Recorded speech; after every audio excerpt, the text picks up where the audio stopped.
Number 1.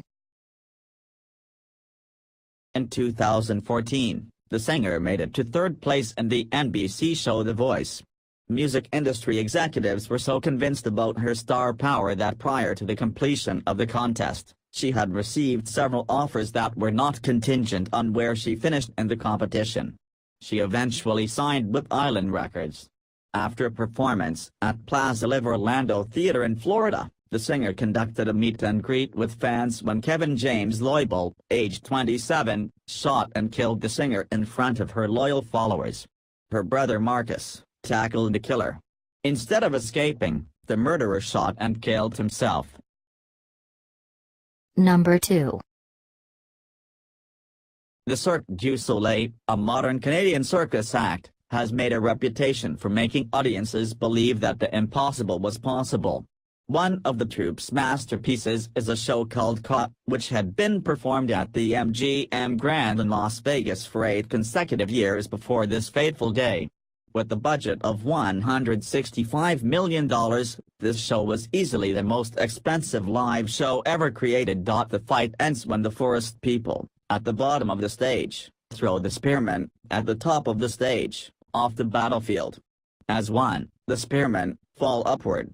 To the audience it appears as if the movie Crouching Tiger, Hidden Dragon had come to life before their eyes. This act is performed live twice a day, 5 times a week.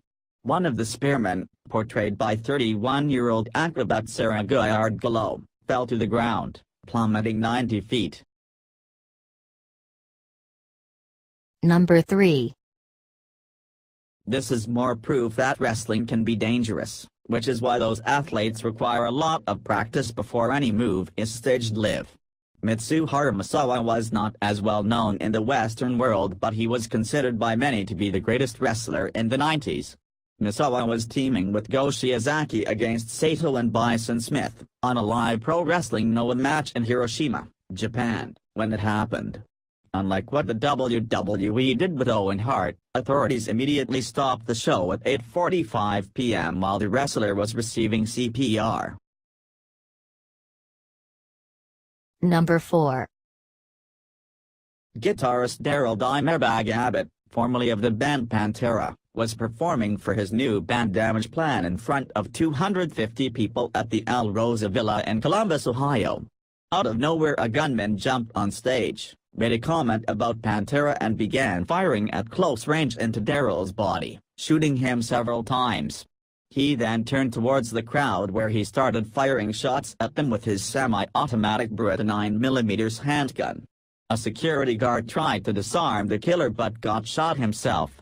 The shooter managed to reload once. In the end 5 people died, including the 37-year-old guitarist. Number 5. This is a horrible reminder of what happens when terrorists strike.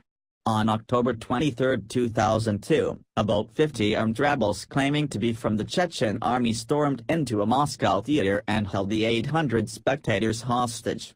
At the time the musical Nordost was being performed. Chechnya, a Russian region with a predominantly Muslim population, had long struggled to assert its independence.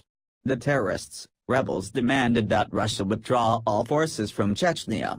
During the standoff, 2 hostages were killed by the invaders. A majority of the 800 hostages were saved, but 120 of them died, of which 17 were performers in the musical. Most of the rebels died. Number 6.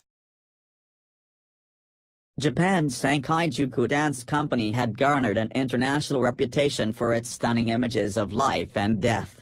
One can only cheat death so often, and on September 30, 1985, tragedy finally struck. Yoshiyuki Takada, the 31-year-old dancer, was hanging from his ankles, 80 feet from the ground from atop Seattle's Mutual Life building when the rope parted. 1,000 onlookers watched, perhaps hoping that a last-minute restraint would stop the fall. The dancer never looked frightened, holding a perfect tuck position until impact, perhaps not realizing himself what had happened. Initially people thought it was a mannequin, but of course, the death was real. Number 7. Richard Versailles was the tenor for the Metropolitan Opera in New York City. During a performance on January 5th, the opera singer had what may be called the most ironic of deaths. In his act, he was standing on a ladder while singing the line, "Too bad you can live only so long." The 63-year-old immediately fell 10 feet from a sliding ladder, landed on his back and died.